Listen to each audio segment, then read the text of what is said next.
Thanks for subscribing to and downloading Plant Talk with your host, Fred Howard. Plant Talk is sponsored by HYGROWPONICS, your local indoor gardening supplier. HYGROWPONICSOhio.com. Now, here's your host, Fred Howard. Good morning, Ohio gardeners, and it is a good morning for Ohio this time of year, at least in part. And by in part, I mean there was a heavy layer of clouds up there, but then right down on, we'll call it ground line, there was some sun showing through. I hope it gets to physically to us at this point. I'd like a little sun at this time. I think at this point in time in January, we always used to start talking about the January thaw, which is a temporary rise in temperature. The sledding ponds, the ice skating ponds, all thawed, and you had to be careful and so on. Well, we haven't even had what I'd call a real good freeze yet. Now, some would disagree because they slipped off the road or had trouble on the driveway if it was steep enough and so on. But right now, we're dealing with a bit of an unusual situation. It was 57 last evening around 6 when I happened to look out. And this morning, I did look out with intent. It was 46 degrees. Wow, that's more like late April, as a matter of fact. And then as I came on from the north to the south to the studio, I drive down along the river, and that is always interesting because there are ducks usually coming up off the water. The geese were already up and flying high at that point, and there was a haze over the top of the river. You could follow the curvature of the river before you ever got there by watching the steam, if you will, coming up off the top of the water. And then I came to the quarry, which I passed literally through on the way to the studio, and at about, let's call it lamp height, which may be about 20 feet above the roadbed, there was a 5 to 6 or 8 foot thick layer of, I guess you'd have to call it fog. Yeah. I don't know what else you'd call it. Most interesting, however, to drive toward that and see this variation in your view, and then drive under it, and all of a sudden you're out from under it, and all of a sudden you see that the light turned red. And therefore, we quit paying attention to nature and start thinking about the actual roadways we're on. I hope you've had a good season so far. I hope that you didn't do what a cousin of mine did. The first step onto the driveway, after shoveling the walk, she thought she'd just check the driveway to see how it was. She found out how it was. Fell on her left shoulder and still hurts. That's been 3 weeks ago. My goodness. Not a bad winter so far. Yeah, so far so good. Sitting alongside Fred Howard, I am Mark Noose in our Plant Talk studios. So glad you joined us today. 1-866-PLANT-TALK with 2 T's. That's our toll-free number. And Fred, anything at all in color that you're seeing? Well, Mark, there are. Now, they are not colors like we would have if the annuals and perennials were in bloom or whatever it might be per the season. However, there's a lot of color. It's more in contrast. It's more dark hues, if you will. And at the same time, there is a lot of color out there. I just looked in my own yard. I have 3 kinds of, hang on now, this tongue twister, euonymus. The euonymus is the burning bush of fall, which is, it's long since dropped its leaves. But in that same family are some broadleafed evergreens. There's one essentially called vegetus, which you don't need to remember, but it's one that can grow as a shrub, as a hedge, to the height of 5 or 6 feet. You have to keep it trimmed. I'm growing it against a wall in what we'll call an espaliered manner. The back of my house is an ugly stucco box. So I started a euonymus there years ago. Now it's up on the second story and across the wall. Needs a little help for support, but it takes the bareness out of that wall. And lots of other evergreens. And once again, we're just getting started this morning on this edition of Plant Talk. If you have a question for Fred or a comment, 1-866-PLANT-TALK with 2 T's. That's our toll-free number, 1-866-752-6882. Fred's Plant of the Week is up next. We'll also take some of your questions, both on the phone and our email questions we received this week. Stick with us on Plant Talk. With winter weather here, it's time to start your indoor gardening with the right supplies and gardening expertise from HYGROWPONICS in Hilliard. Whether you're a first-time gardener or a lifelong enthusiast, they're here to help you. HYGROWPONICS offers eco-friendly and organic equipment and advice to make your indoor gardening a success. Find out more on their website, HYGROWPONICSOhio.com. That's HYGROWPONICSOhio.com. You can also find them on Facebook, Twitter, and Instagram with links on their website. HYGROWPONICS, your local gardening supplier.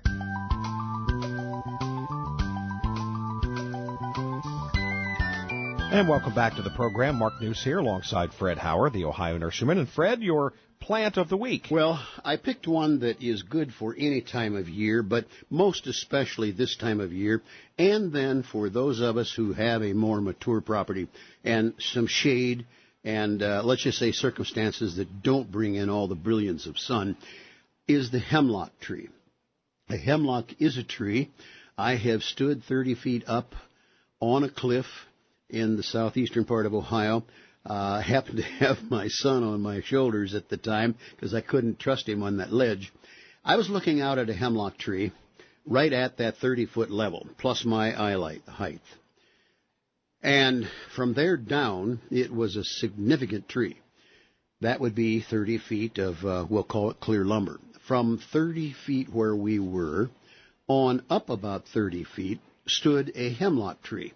This was one that was on what I'll call the forest floor, happened to be in the most idyllic of situations. It was just maybe 2 feet higher than the stream that ran through there, which helps me lead up to the matter that hemlock is a very good evergreen for shadier areas. Now, I don't mean deep shade.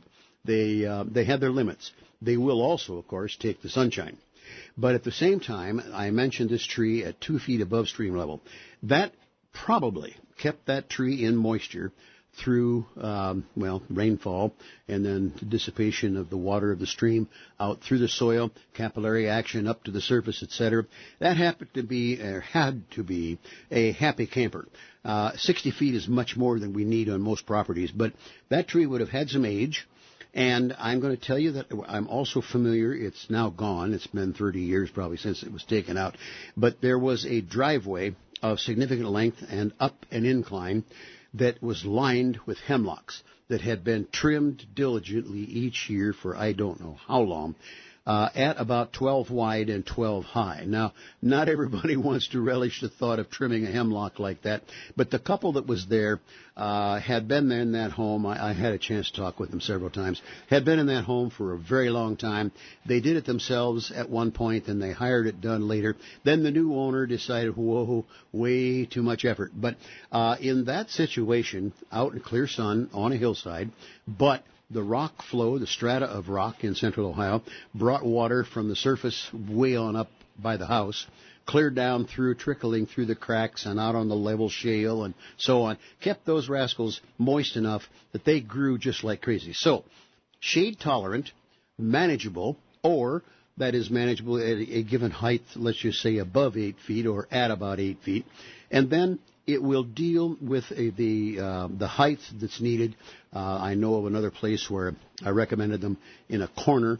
The neighbors were fine people, but they had a family room with a whole row of windows that they would like some screen. That is, the neighbors would like some screening, as well as my client. So we put in some hemlocks there and a few other things, and now they don't have to worry about seeing each other. Yeah. And on top of that, it's a very fine light texture, a medium light green. It won't wrinkle your skin like a juniper will when you reach into it, so it's not hard to care for. And it has many attributes, except for one thing. You shall keep it moist, not wet. Remember the stream bed. Remember the water coming across sideways and then up through the soil, capillary action, etc. So you have to keep the plant moist, especially in that period of, let's just say mid-July into October. It doesn't take, it's not a big deal. It's just a matter of don't forget, especially in the first 3 years while they're becoming established. And from there on, they'll more or less take care of themselves, but I'd still keep an eye on it during a really droughty summer, which, unfortunately, some predictions do say we're going to have some droughty times. Do they like acidic soil? They do, Mark. I've put them in alkaline soils, and knowingly so, but where all the other factors were in place. But the plants where they grow natively, up along the shore of Lake Erie and down in the Hocking Hills area, are in a sandier, acidic soil. So that will be a significant benefit to them. But you can accommodate their needs by planting them properly. I like to put them up on just a slight mound. If the ball is, of a bigger tree, is 18 inches deep, I like to plant it just so maybe the top 4 inches of the ball is above the original grade, and then you kind of mound up and over that so that they're not sitting deep in our alkaline and heavy soils, and they get along just fine. Sound a little bit like rhododendron almost. Yes. Same As a matter of conditions. fact, it's the same. And it's interesting that you mentioned that. Once those took hold, there was a bed of azaleas and rhododendrons put in, so to speak, on the inside or the client side. And, wow. Yeah. I should stop by and take a picture someday. Once again, our toll-free number, if you have a question or comment today, 1-866-PLANT-TALK with 2 T's, or 1-866-752-6882. You can always email Fred a question anytime. Just go to our website, planttalkradio.com, and click on the Ask Fred button. Or you can email Fred directly, fred@planttalkradio.com. And, of course, you can also listen to the podcasts of our program. You can go to iTunes and subscribe and get those automatically. Or, again, planttalkradio.com. We put our old shows up there so you can listen to those as well. More from Fred coming up next, including your questions on Plant Talk. With winter weather here, it's time to start your indoor gardening with the right supplies and gardening expertise from HYGROWPONICS in Hilliard. Whether you're a first-time gardener or a lifelong enthusiast, they're here to help you. HYGROWPONICS offers eco-friendly and organic equipment and advice to make your indoor gardening a success. Find out more on their website, HYGROWPONICSOhio.com. That's HYGROWPONICSOhio.com. You can also find them on Facebook, Twitter, and Instagram with links on their website. HYGROWPONICS, your local gardening supplier.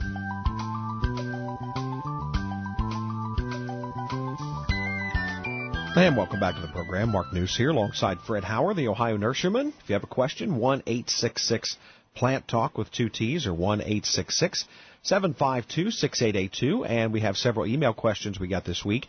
One came in from Mark at planttalkradio.com. He says, good morning, gang. Well, good morning, Mark. I have a question about my grass. I laid down some sod last year, I think about mid-September, and it still hasn't quite rooted all that much.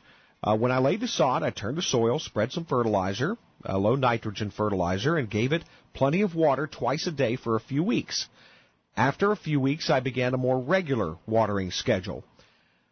I was in the yard over the weekend cleaning up a few things when I noticed he was able to pull the corners of the sod back, and if I drag a rake over the grass, it wants to come up. Now, the grass itself is green. It's been growing, looks relatively healthy. Any recommendations on what I can do to get it to take root?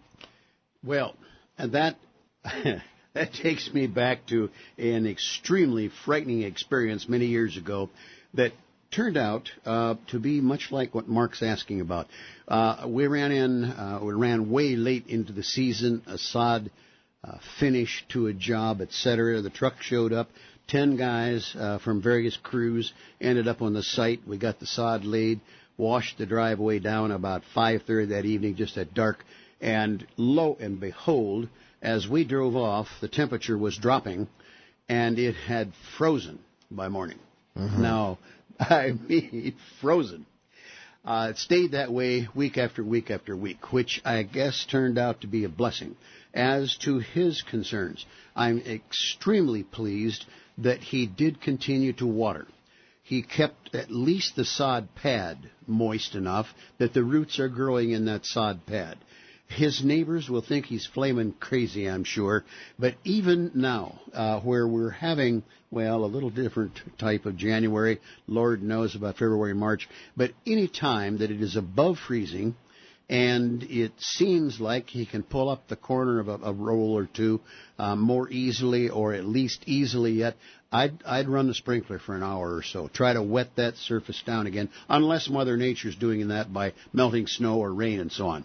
I'm going to suggest that I don't know what will happen, but he certainly has done the right things to date. Ignore the neighbors or warn them that you're going to water your lawn in late January, so they are less suspicious of you. But at the same time, continue on with that, Mark. And what is happening is the sod pad probably is drying from the edges, much like a piece of bacon will fry from the edges and kind of stand up in the skillet or whatever it might be. Those spots are going to be apt to dry down and possible death in the sod pad. However, I'm going to bet those are corners of maybe 5 or 6 inches. They're going to be a little bit polka dot in your lawn, or could be, come spring. But I think you'll find, and I usually use the rule, that if a basketball size spot in your lawn from a weed, you've burned out a weed or you've done whatever, if it's less than the size of a basketball, the runners, tillers, from the existing grass will grow over and fill that within one season. So the chances are you won't have to do much more. Do defy your neighbor's feelings of common sense.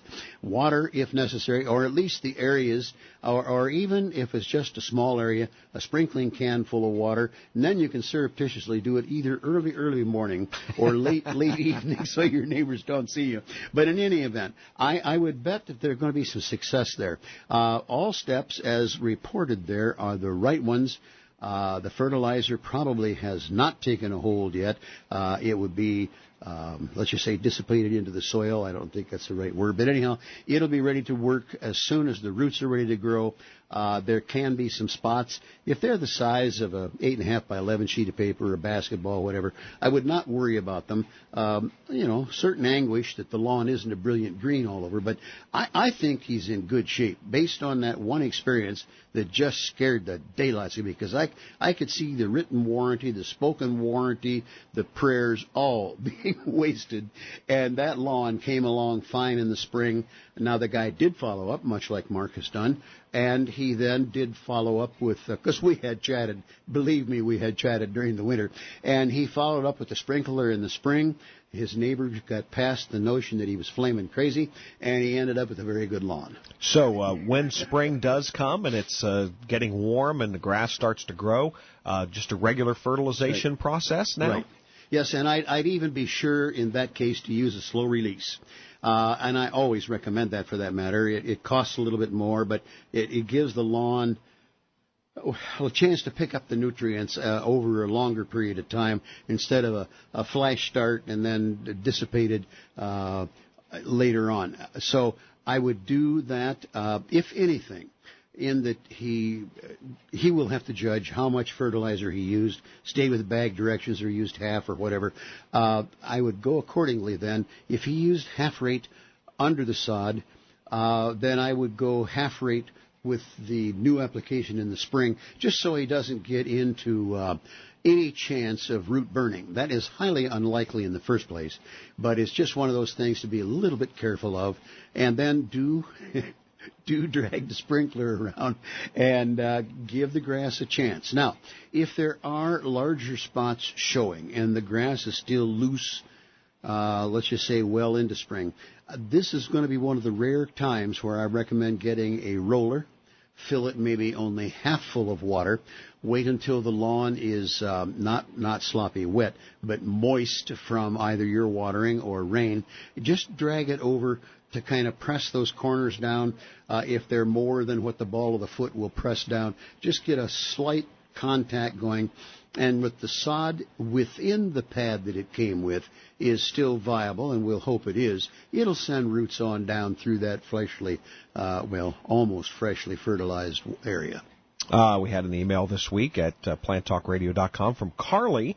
And Carly says, Fred, do you have any experience growing a rose called a nearly wild rose?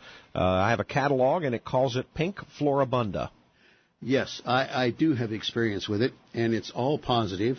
It was one of those lucky finds, if I remember, where the nurseryman had done thus and so, and one or more plants just seemed to exceed the norm. And it grows very much like a wild rose, can tend to be a little bit I'm going to call it spraggly, but it's not unkempt. It's not a bad plant, and it's tough as nails. From that, Nearly Wild came Carefree Beauty, if I'm not mistaken about heritage. I have a Carefree Beauty. I know others who have had the Nearly Wild, and the only thing you have to do with those plants is shall we say, a spring pruning to the height you prefer, because they'll both hit. Oh, if they're left alone, they'll hit as much as 6 feet, maybe a little too much for a rose. You can keep them at 3 or 2 for that matter, and cause them to spread out. But the only thing you have to do is perhaps trim properly and stand back, because they're going to perform for you. Now, that's as long as it's in the right water situation, gets enough sun and so on. I wouldn't hesitate. As a matter of fact, because of the, let's just say, nonchalant way it grows, I very much enjoy it. And I don't know where Carly is from, but if she can get to here or Toledo, Cleveland, wherever, to a rose garden, she'll find a number of presentations of Nearly Wild. It goes back in time. It's one of those, it's almost, well, it's not historic, but at the same time, I think it'll be totally enjoyable. I've seen them many times. They almost look like a background plant. Yes. Mark, I think that's a very good way to put it.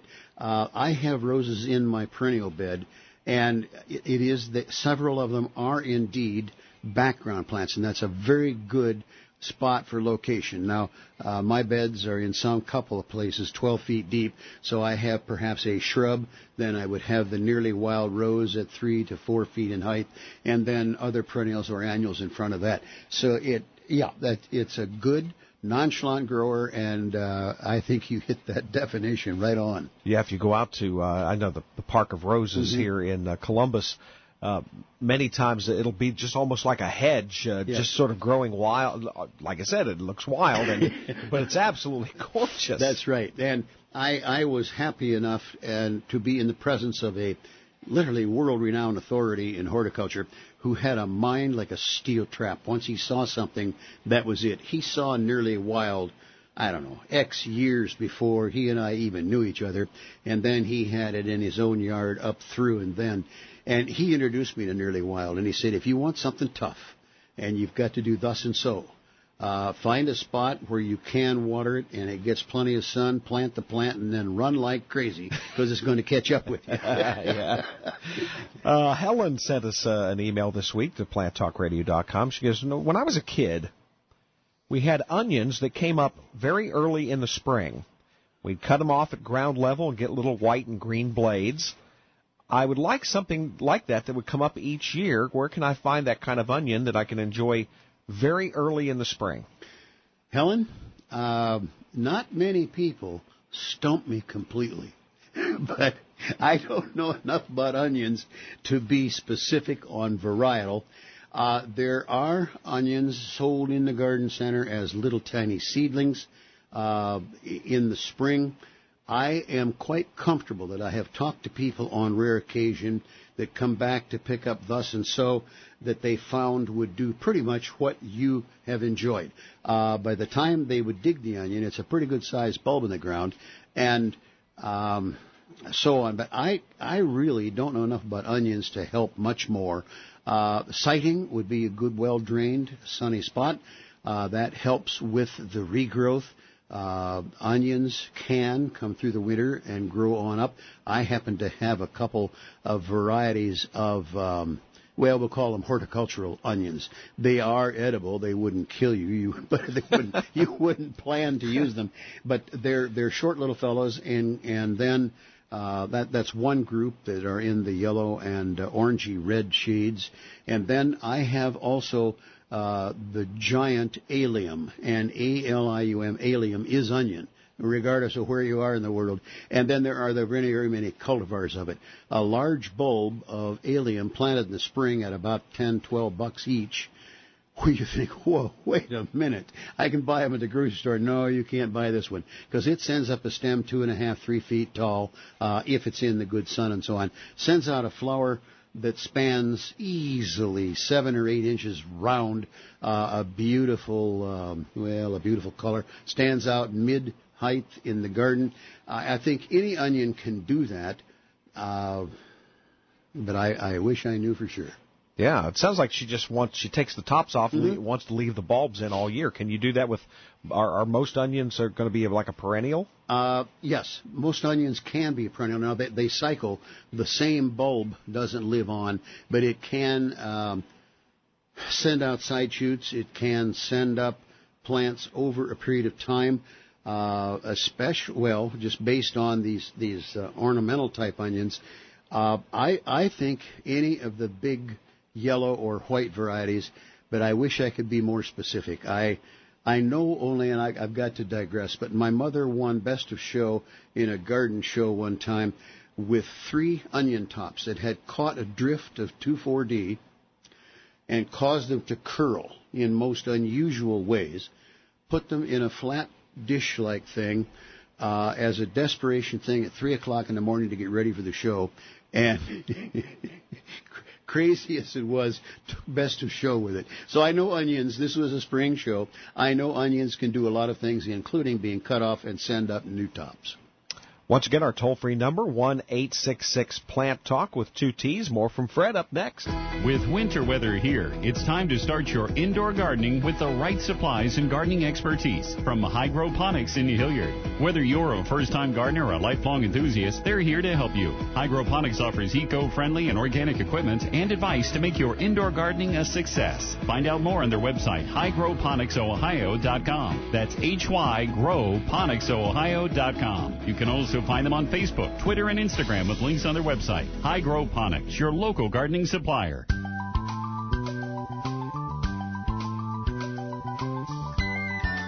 And welcome back to the program. Mark here alongside of Fred Hauer, the Ohio nurseryman, and 1-866-PLANT-TALK is the toll-free number if you'd like to call us up this morning.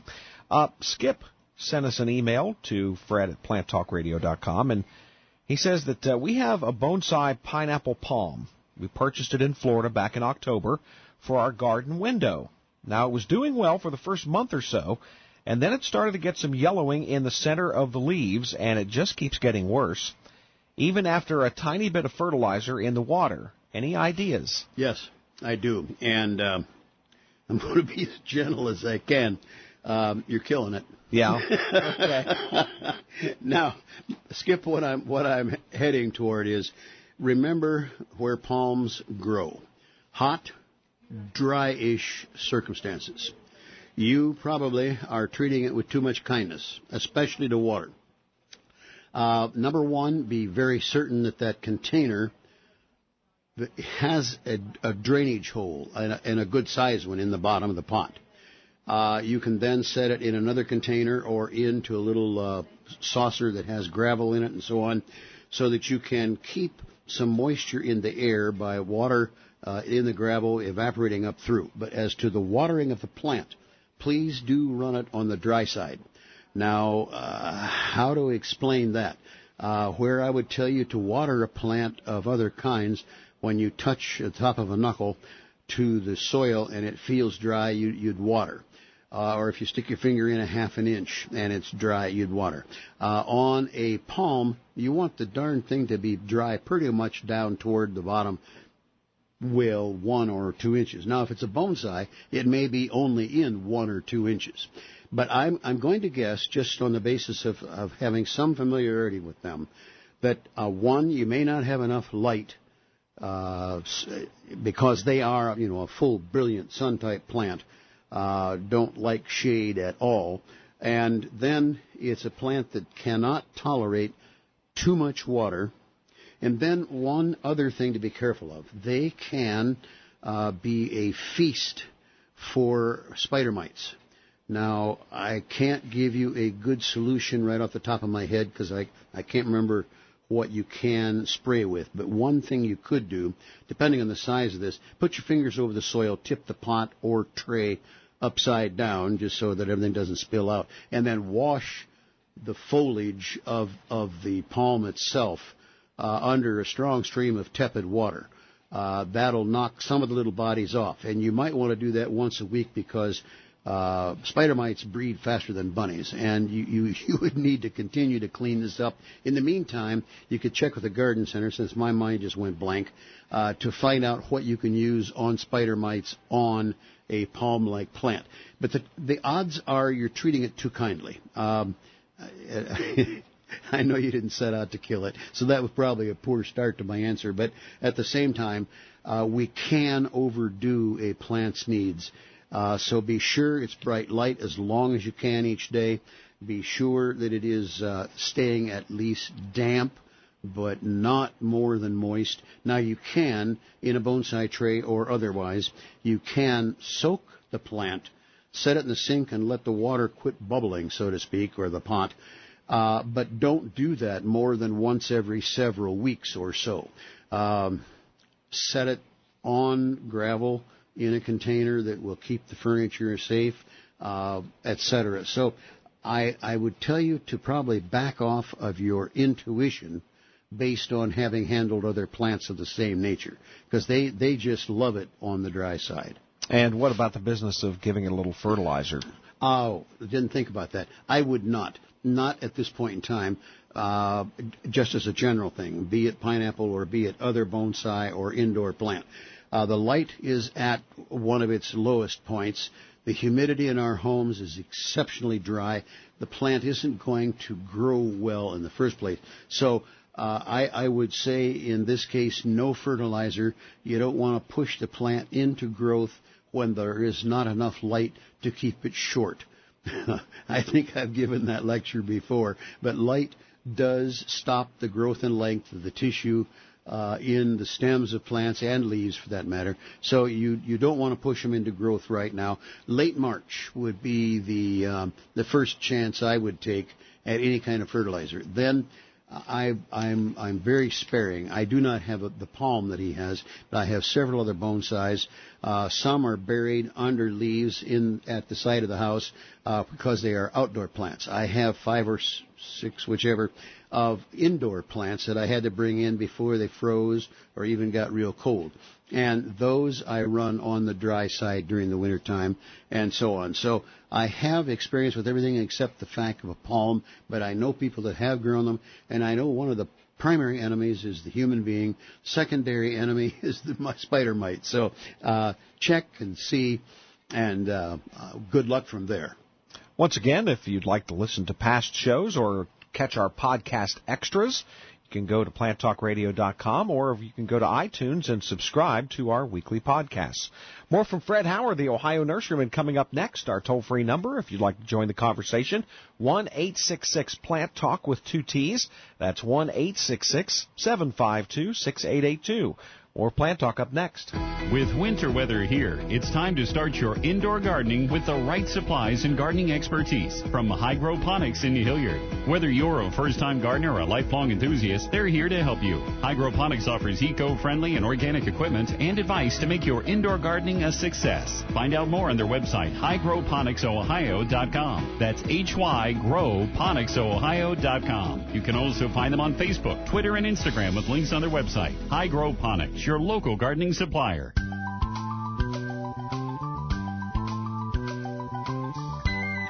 And welcome back to the program. Mark News here alongside Fred Howard, the Ohio nurseryman. Fred, it's interesting. During the break, we came up with an answer. Yes. To Skip's problem. Absolutely. Next time he goes to Florida, he needs to take you along to find that pineapple palm. Yeah, find the place where you bought it and ask them how to care for it. As long as I'm with you to interpret the message they give you, we can both enjoy the sunshine of Florida, get the answer to the pineapple palm. There you go. or whatever you can put up best, Skip, closest to that. Sounds like you're ready to go down and sit in the sun a little bit. I don't know. I think so. Now, salt and salt damage, always a question this time of year. Yes, Mark, it is. Now, happily, we haven't, well, at least right here in Central Ohio, we haven't had a whole lot of use of salt yet. But any car on the roads that are kept clear for our convenience are going to have either brine or salt or what have you in some places. That'll cling to the bottom of the undercarriage of your car, and then you park in the driveway right next to whatever. Most people don't run it on in, and if they do, they don't have a drain in the bottom of the garage or the center of the garage anyhow. So a lot of salt can fall off of the car onto the driveway, then either you driving in, splashing out things, or the subsequent rain in your cars, not in the driveway, can splash salty water over into the edges of the beds, and that varies in terms of distance, to where there can be enough salt in the soil to cause osmosis to reverse itself in the plants that you either have there as permanent plants or in the spot that you use for annuals and so on. So just be cautious when you're clearing the driveway by shovel or by whatever means. Take it on down to mid-driveway, then push it off to the sides into the grass, whatever is the best way to keep you from getting a lot of salty, junky soil, junk into the soil that is going to be used. Now, salt saturation is somewhat reversible. You can water like crazy, or Mother Nature may take care of it right in those bed edges and get the salt out of there. But just remember, it seems kind of crazy, but the water and nutrients get into a plant through osmosis from soil, water zone into plant, etc.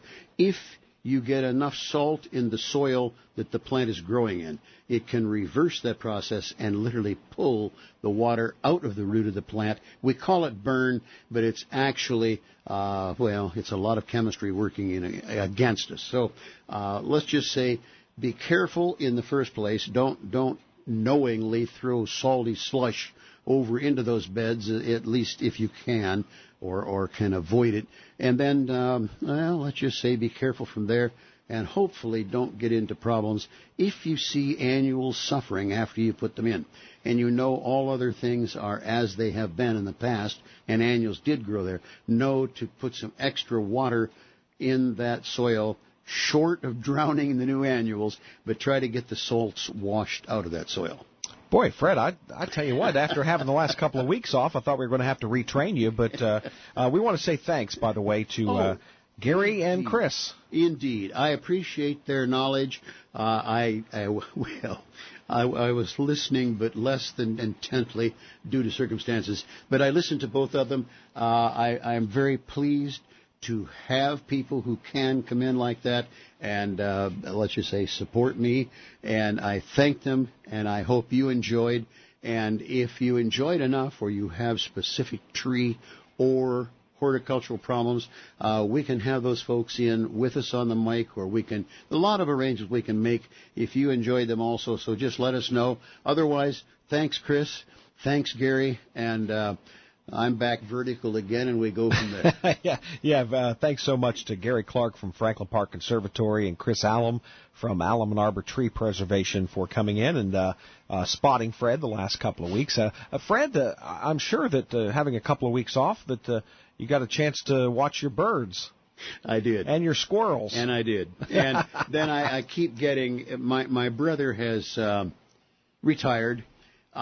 He doesn't know how to quit, so he's taken up camera and photography. He has purchased appropriate equipment, and he absolutely has taken some wonderful pictures. He can send as many as 30 a day. Okay. Now, this is good, and I welcome them all, but when you mention squirrels, he is up in Michigan where the fox squirrel is abundant, and the antics that he catches them doing, the challenges he puts up to them by innovating various squirrel devices. He has a feeder that is electrically works, where if the weight of a squirrel gets on one of the perches for the birds, the thing will spin and eventually throw the squirrel off. I can't. I'd have to show pictures. But he then gets them in a pose of repose. He gets them in a feeding pose. He actually does extra pancakes and lets them dry for a day and throws them out to see what the squirrel will do with them. So, he said some of them are very fastidious and eat the crumbs even. Others tear them in half or quarters and take them off someplace, I suppose, drop them off for future feeding.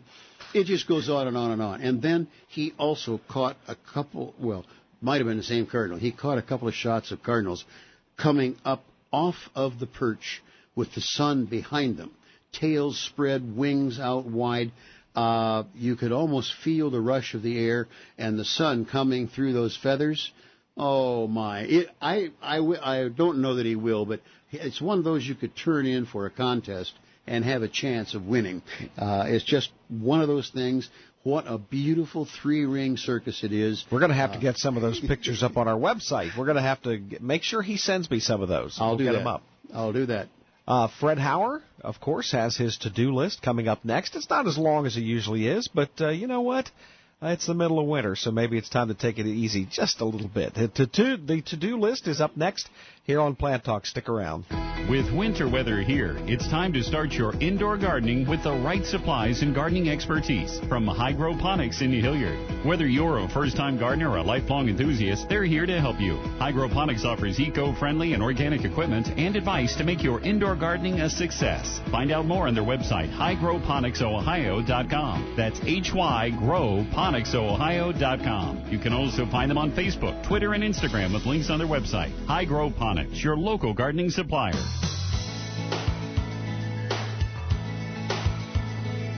It is indeed time to, let's just say, relax. Let the calluses dissipate on our hands. Let our nails fill out. Don't have to clean under them so often. And at the same time, all of those things have led to pleasure when you're outdoors. But at this point, it's time to read catalogs, relax, kick back, and think about the next season. Catalogs have started to arrive. One has come in for sure from our sponsor. And on from there, and I don't mean this disparagingly, but all you have to do is order one catalog, and you shall have 12. That's good. This is good. I like it. All kinds of cross-checking, and then almost every catalog will have its own specific highlights. And that can be great, too. Read the descriptions. Know that they are describing the very best circumstances, and that doesn't, again, mean anything negative, but know that you'll have to modify to your circumstances. Check the sunlight to see if it's too much, too little, what's the best time of day for the sunlight, think drainage, and so on. And then also, think and dream about beautiful blue skies, the sun coming up, and you better get your lawn work done before 10 in the morning, before it gets too hot and dry. All of those things are coming up, but we'll have to wait for the best of them. For Fred Hauer, the Ohio Nurseryman, I'm Mark Noose. Thanks so much for joining us, and we'll see you again next week for another edition of Plant Talk Radio. Plant Talk has been sponsored by HYGROWPONICS, your local indoor gardening supplier. Visit their website, HYGROWPONICSOhio.com. If you have a question for Fred for a future show, go to our Facebook page and ask away. We value your comments about the show, so please tell us what you think by writing a review on iTunes. This helps others find out about Plant Talk. You can find out more about Plant Talk on our website at planttalkradio.com.